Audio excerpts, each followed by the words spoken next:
Hi மக்களே, இன்னைக்கு big pass episode 37 பற்றி தான் நம்ம பார்க்க போகிறோம். ஃபஸ்ட்டு எடுத்தோடனே அவினாஷ் காட்டுறாங்க. அவினாஷ் வந்து இந்த டீ காஃபி இருக்குல்ல, அது வந்து பிக் பாஸ் வந்து 50 பொருளை வந்து அவங்க எடுத்துக்க சொல்லுவாங்க. அதில் வந்து விவியனுக்கு வந்து காஃபி வேணுன்றதுனால நீங்கள் அப்படி எடுத்துக்கணுன்னா 5 பொருளை வந்து விட்டு கொடுக்கணும்னு பிக் பாஸ் சொல்கிறாரு.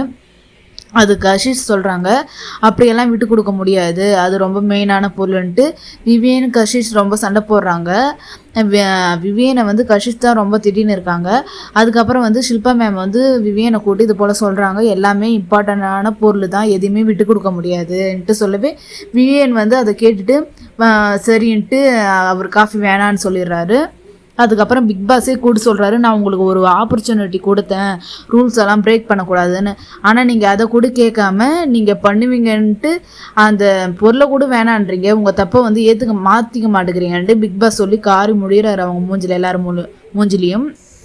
அதுக்கப்புறம் வந்து கரண் வந்து பிக் பாஸ் கிட்ட வந்து ப்ராமிஸ் பண்ணுறாரு, இதுக்கப்புறம் வந்து நாங்கள் ரொம்ப ரூல்ஸ் எல்லாம் பிரேக் பண்ண மாட்டோன்னு வந்து கரண் சொல்கிறாரு. அதுக்கு வந்து விவேனும் சொல்கிறாரு, நம்ம எல்லாருமே ரெஸ்பான்சிபிலிட்டி ஏற்றுக்கணுன்ட்டு சொல்கிறாரு. அதுக்கு வந்து அவினாஷும் சொல்லியிருப்பார், இது போல் காஃபி வேணும்ன்ட்டு அந்த இடத்துல சொல்லியிருக்கும் போது ஈஷா வந்து தனியாக அவரை கூட்டின்னு போய், நீ என்ன எப்போ பார்த்தாலும் காஃபின்னு கேட்குற, என்னது எல்லாரும் எப்படி இருக்கிறாங்களோ அப்படி தான் நீ இருக்கணும், இது ஒன்றும் வீடு கிடையாது நீ கேட்டதெல்லாம் வாங்குறதுக்குன்ட்டு ஈஷா வந்து அவினாஷ் கிட்ட சொல்கிறாங்க. அதுக்கப்புறம் என்ன நடக்குதுன்னா, கஷிஷ் வந்து விவியன் கிட்ட ரொம்ப சண்டை போடுறாங்க. எதனாலன்னா அந்த காஃபி மேட்டரால் தான். ஆனால் அந்த காஃபி மேட்டர் போனதே கஷிஷாலையும் சாராவாலையும் தான். இவங்க 2 பேரும் பிக் பாஸ் ரூல்ஸை மீறினதுனால, அதனால் இங்கிலீஷ்லேயே பேசின்னு இருந்ததுனால அவங்களுக்கு வந்து காஃபி கிடையாதுன்னு பிக் பாஸ் சொல்லிட்டாரு. ஆனால் இவங்களால தான் அந்த காஃபியே போயிடுச்சு. அது தெரியாமல் விவியன் கிட்ட வந்து இவங்க சண்டை போட்டுன்னு இருப்பாங்க. அதுக்கப்புறம் வந்து விவியன் வந்து எல்லாருக்கிட்டையும் சொல்லுவார், இது போல் நம்ம ரூல்ஸை மீறாமல் இருக்கணும்ன்ட்டு வந்து எல்லாருக்கிட்டையும் சொல்லி இருக்கும்போது அதுக்கு திக்விஜய் சொல்வார், அதெல்லாம் எங்களுக்கு தெரியும், நாங்கள் இதை பற்றி தான் நேரம் பேசின்னு இருந்தோம், நீ என்ன சொல்கிறதுன்ட்டு மூக்கு உடைக்கிற போல் பேசிடுவார். அதுக்கப்புறம் வந்து ரஜத் என்ன சொல்வாருன்னா, அது யாருமே தூங்காமல் நான் பார்த்துக்கிறேன்ட்டு ரஜத் சொல்வார். அதுக்கப்புறம் என்ன நடக்கும்னா நாமினேஷன் பற்றி தான். அதுக்கப்புறம் பார்த்தீங்கன்னா இந்த ஷில்பா, கரண், ஸ்ருதிகா இவங்க 4 பேருமே ஒரு இடத்துல உட்காந்து பேசின்னு இருப்பாங்க. அப்போ வந்து ஷில்பா கேட்பாங்க, நீங்கள் என்னது உள்ளே வரும்போது எப்படி இருந்தீங்க, இப்போ எப்படி இருக்கிறீங்க, எதனா மாறுதல் இருக்கா உங்களுக்கு கேட்டேன்ட்டு ஷில்பா கேட்கும் போது அதுக்கு ஸ்ருதிகா சொல்லுவாங்க, நான் உள்ளே எப்போ வந்தேனோ அதே போல் தான் இப்பயும் அப்படி தான் இருக்கேன்ட்டு ஸ்ருதிகா சொல்கிறாங்க. அதுக்கு ஷில்பா சொல்கிறாங்க, அப்போ எந்த மாறுதலுமே இல்லையான்னு கேட்குறதுக்கு, என்கிட்ட எந்த மாறுதலும் இல்லை, நான் எப்படி இருக்கிற போல தான் இருக்கிறேன்ட்டு சொல்லவே ஷில்பா வந்து அவங்கள வந்து குத்தி காட்டுற போல பேசினாங்க. அதுக்கு ஷில்பா என்ன சொல்கிறாங்கன்னா, நான் எந்த மாறுதல், என்னை பற்றி யார் என்ன சொன்னால் நான் டோன்ட் கேர்னு ஒரு மாதிரி சொல்கிறாங்க. அது வந்து ஸ்ருதிகாவுக்கு வந்து குத்தி காட்டுற போல இருக்குது. அதுக்கப்புறம் என்ன நடக்குதுன்னா, ஸ்ருதிகா வந்து திக்விஜய் கூட இது போல் சொல்கிறாங்க, என்னை பற்றி பின்னாடி வந்து பேசுகிறாங்க, கரண்கிட்ட வந்து நான் என்ன தப்பு பண்ணனோ அதை குத்தி காட்டி திருப்பி அதை பற்றியே பேசின்னு இருக்காங்க ஷில்பான்ட்டு திக்விஜய் கிட்ட சொல்கிறாங்க. ஸ்ருதிக்கு அதுக்கப்புறம் திக்விஜய் கிட்ட என்ன சொல்கிறாங்கன்னா, அது என் முன்னாடி கூட எதாக இருந்தாலும் பேசிடலாம், இப்போ நீ கூட பாரு, என்கிட்ட ஏன்னா பிடிக்கலன்னா என் முன்னாடியே பேசுடு, பின்னாடி பேசுகிறது எனக்கு பிடிக்காதுன்ட்டு ஸ்ருதிகா வந்து திக்விஜய் கிட்ட சொல்கிறாங்க. அப்புறம் மார்னிங் காட்டுறாங்க. மார்னிங் வந்து ஷகத் தான் ஃபஸ்ட்டு டாய்லெட் உள்ளார போகிறாங்க, அதை தான் காட்டுறாங்க, பாத்ரூம் உள்ளார. அதுக்கப்புறம் வந்து ஆலிஸ், அவினாஷ், ஈஷா இவங்கெல்லாம் எதை பற்றி பேசுகிறாங்கன்னா, அந்த பாத்ரூமில் வந்து எதோ டர்ட்டியாக ஆகிட்டு இருக்கும் போல் அந்த ஹேண்ட் வாஷில், அப்போ தான் இல்லை அதை பற்றி பேசின்னு இருப்பாங்க. ஸ்ருதிகாவும் அந்த இடத்துல வந்து என்ன சொல்லுவாங்கன்னா, பாத்ரூம் ரொம்ப டர்ட்டியாக இருக்குது, பார்க்கவே அழுகுறுப்பாக இருக்குன்ட்டு கேர்ள்ஸுங்கிட்டலாம் பேசின்னு இருப்பாங்க. சும்மா வந்து மேக்கப் பண்ணியிருப்பாங்க. அந்த இடத்துல வந்து ஷகத் வருவாங்க. அப்போ வந்து சும்மா கேட்பாங்க, இது போல் நீங்களா பண்ணீங்கன்னா, அதுக்கு ஷகத் சொல்கிறாங்க, நான் பண்ணவே இல்லை, எனக்கு அதுக்கு சம்மந்தமே இல்லைன்னு சொல்கிறாங்க. அப்படி இருந்துச்சுன்னா கொஞ்சம் மாற்றிக்கிங்கன்ட்டு சொல்கிறாங்க. வந்து அதுக்கப்புறம் எல்லோரும் ஸ்ருதிகா எல்லாருமே உட்காந்து பேசின்னு இருக்காங்க, கரண்லாம் இருக்காங்க. அப்போ வந்து வந்து சேர் எடுத்துன்னு வந்து கரண் கிட்ட சொல்கிறாங்க, இங்கே வந்து உட்காரு, இங்கே வந்து உட்காந்து பேசலான்ட்டு சொல்கிறாங்க. அதுக்கு வந்து கரண் வந்து அதை கவனிக்கலை, காதில் வாங்காத போல் இருந்தார், ஆனால் கவனிக்கலை அவர். அதுக்கப்புறம் கரண் வந்து அதை கேட்டுட்டு சொல்லுன்ட்டு சொல்கிறாரு. அப்போ வந்து இல்லை ஒன்றும் இல்லைன்ட்டு கோச்சின்னு அதுக்கப்புறம் ஷில்பா மேம் கிட்டலாம், வாங்க மேம் நம்ம போய் சமைக்கலான்ட்டு அவங்க போகிறாங்க. அதுக்கப்புறம் வந்து அலெக்ஸ், ஈஷா, அவினாஷ் இவங்க எல்லாருமே ஒரு அந்த ஷோபாவில் உட்காந்து ஃபன் பண்ணின்னு இருக்காங்க. அப்போ அலெக்ஸ் மட்டும் தனியாக உட்காந்துருக்காங்க. இவங்க 2 பேர் பண்ணுறதை பார்த்துன்னு இருந்தாங்க, என்ன பேசின்னு இருக்கிறாங்கன்னா. ஆனால் அவங்க தனியாக தான் உட்காந்து இருந்தாங்க அலெக்ஸ்.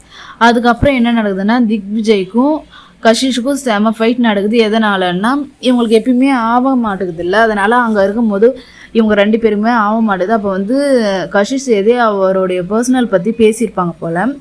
அதை திக்விஜய் கேட்டிருப்பாரு. அதுக்கு நீங்கள் என்னுடைய பர்சனல் பற்றியெல்லாம் பேசுகிறது ரொம்ப தப்பு, நான் உங்கள் பர்சனல் பற்றி எதனா பேசுகிறேன் நான் திக்விஜய் சொல்கிறாரு.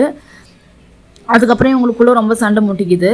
அதுக்கப்புறம் திக்விஜய் ஸ்ருதிகா தனியாக போகிறாங்க. தனியாக போய் பேசுகிறாங்க. இது போல் ஏன் நீ சண்டை போடனே இருக்க, வீடு அதை பற்றி எதுவும் நீ கேர் பண்ணாதன்ட்டு ஸ்ருதிகா சொல்லின்னு இருக்காங்க. அப்போ தான் ஷில்பா சொல்கிறாங்க, பாரு ஸ்ருதிகா பாரு, அவனை இன்னும் போய் நல்லா ஏற்றி விட்றான்ட்டு இவங்க இங்கே கஷிஷ் கிட்ட நல்லா ஏற்றி விட்றாங்க ஸ்ருதிகாவை பற்றி.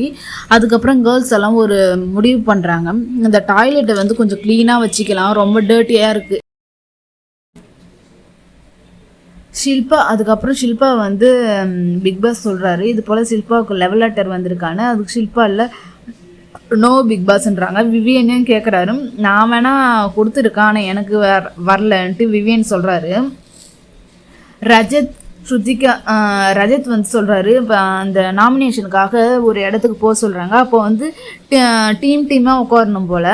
அப்போ ஈஷா, வினாஷ், அலைஸ் இவங்க 3 பேர் மட்டும்தான் இருக்காங்க. அந்த இடத்துல மீதி 2 பேர் இல்லை. அதனால் இந்த சைடு இடம் இல்லாதனால ஸ்ருதிகா அந்த டீமில் போகிறாங்க. அப்போ ரஜத் சொல்கிறாரு, பார்த்தீங்களா ஸ்ருதிகா விவேன் சைடு போயிட்டான்ட்டு சொல்லவே ஸ்ருதிகா சொல்கிறாங்க, அப்படி இல்லை அங்கே இடம் இல்லாதனால தான் நான் இங்கே வந்தேன்ட்டு ஸ்ருதிகா சொல்கிறாங்க. அதுக்கப்புறம் ஸ்ருதிகாவும் ஆனால் திக்விஜய் என்ன சொல்கிறாருன்னா, இங்கே வாங்கன்னு கூப்பிட்றாரு. அதுக்கப்புறம் ஸ்ருதிகாவும் திக்விஜயும் நாமினேஷனை பற்றி பேசுகிறாங்க. அப்போ ஸ்ருதிகா சொல்கிறாங்க, நான் கஷிஷையும் ரஜத்தையும் தான் போடுவேன்ட்டு சொல்கிறாங்க. அதுக்கப்புறம் அதை கேட்டோடனே பிக் பாஸ் என்ன சொல்கிறாரு, நீங்கள் என்ன ரூல்ஸை மீறுறீங்க, நாமினேஷனை பற்றி டிஸ்கஸ் பண்ணக்கூடாதுன்னு தானே சொல்லியிருக்காங்க, நீங்கள் ஏன் அப்படி பேசுனீங்கன்ட்டு பிக் பாஸ் ரொம்ப கோவப்பட்டு சொல்கிறாங்க. அதுக்கு திக்விஜயும் சாரி கேட்டார். அதுக்கப்புறம் ஸ்ருதிகாவும் சாரி கேட்டாங்க. அதுக்கப்புறம் விவேன் தானே டைம் கார்டாக இருக்கார், அதனால் அவருக்கு ஒரு டாஸ்க்கு கொடுக்குறாங்க. ஃபோன் புத்து ஒன்று அரேஞ்ச் பண்ணி விவியன் போஸ்ட் மேனாக இருப்பார், அவர் தான் போஸ்ட் மேனாக இருப்பார். ஃபஸ்ட்டு ஷில்பாவை நாமினேட் பண்ண சொல்கிறாங்க. அப்போ அவங்க யாரை நாமினேட் பண்ணுறாங்கன்னா, ஸ்ருதிகாவையும் பஹாஜியும் தான் நாமினேட் பண்ணுறாங்க. அதுக்கப்புறம் அலெக்ஸை வர சொல்கிறாங்க. அலெக்ஸ் யாரை நாமினேட் பண்ணுறாங்கன்னா, ரஜத்தையும் திக்விஜயும். கஷிஷ் யாரை நாமினேட் பண்ணுறாங்கன்னா, பாகாஜியும் ஸ்ருதிகாவையும். கரண் யாரை நாமினேட் பண்ணுறாருன்னா, பாகாஜி, அலெக்ஸ். ஷகத் யாரை நாமினேட் பண்ணுறாங்கன்னா, ஜும், அலெக்ஸ். ஈஷா யாரை நாமினேட் பண்ணுறாங்கன்னா, சாரா, பஹாஜி, சாரா, ரஜத் யாரை நாமினேட் பண்ணுறாருன்னா, அலெக்ஸ், அவினாஷ், விவியன் இப்போ யாருன்னா ஒருத்தவங்க இந்த 4 பேர் சொல்லிட்டு போனாங்கல்ல, இந்த 4 பேரில் யாருதுன்னா ஒன்று கிழிக்கணும். அப்போ கரனுடைய நாமினேட்டை அவர் கிழிச்சிடுறாரு, அது கணக்கில் வராது. அதே போல் திக்விஜய் யாரை நாமினேட் பண்ணுறாருன்னா, அவினாஷ் என்ற அலெக்ஸ் இவங்களை நாமினேட் பண்ணுறாங்க. சாரா பாகாஜி, அவினாஷை நாமினேட் பண்ணுறாங்க. சும் திக்விஜய், சகத்தை. நம்ம ஸ்ருதிகா யாரை நாமினேட் பண்ணுறாங்கன்னா, கஷிஷ், ஷில்பாவை. கஷிஷ் அதுக்கப்புறம் கஷிஷுக்கும் ஸ்ருதிகாவும் ஃபைட் வருது. நீங்கள் என்ன என்னை பற்றி இப்படிலாம் பேசுகிறீங்க, வெரி நெகட்டிவாக பேசுகிறீங்கன்ட்டு இவங்களுக்குள்ளே ஃபைட் வருது. அப்புறம் விவியன் யாரோட இது கிழிக்கிறாருன்னா, திக்விஜய் இதோட கிழிக்கிறாரு. அதுக்கப்புறம் என்ன நடக்குதுன்னா, நாமினேட்டில் யாரெல்லாம் நாமினேட் ஆகிக்கிறதுன்னா, பஹாஜி, ஸ்ருதிகா, ரஜத், கரண், சும் அண்ட் கஷிஷ் இவங்க தான் நாமினேட் ஆகிக்கிறாங்க. அதுக்கப்புறம் ஷில்பா ஈஷா கிட்ட போய் சொல்கிறாங்க, அவள் சொன்னது எல்லாமே பொய், அவள் சொல்கிறதுல எல்லாமே பொய்ன்ட்டு நம்ம ஸ்ருதிகாவை பற்றி சொல்லிட்டு இருக்காங்க.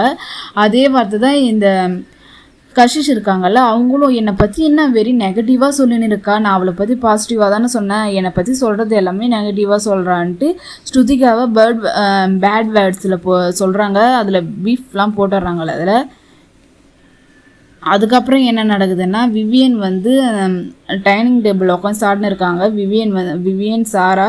அப்போ வந்து விவியன் சொல்கிறாரு, நீங்கள் கோவத்தில் என்ன வேணாலும் பண்ணுங்கள், ஆனால் இந்த அந்த அழுக்கு டிஷ்யூ பேப்பரை மட்டும் என் மேலே போடாதீங்க ப்ளீஸ்ன்ட்டு விவியன் வந்து நல்லா சிரிச்சுனே சொல்கிறாரு. அதை கேட்டு சாராவும் சிரிக்கிறாங்க. விவியன் வந்து தூங்கிடுறாரு. அப்புறம் வந்து அந்த கொக்கரக்கோன்னு அந்த சவுண்டு வருது இல்லை, பிக் பாஸ் போட்டுடுறாங்க. அப்போ விவியன் சொல்கிறாரு, ஐயோ நான் தூங்கவே இல்லைன்னு சொல்கிறாரு. அதுக்கப்புறம் என்ன நடக்குதுன்னா அவ்வளோதாங்க, இதோட வந்து முடிஞ்சிடுச்சு.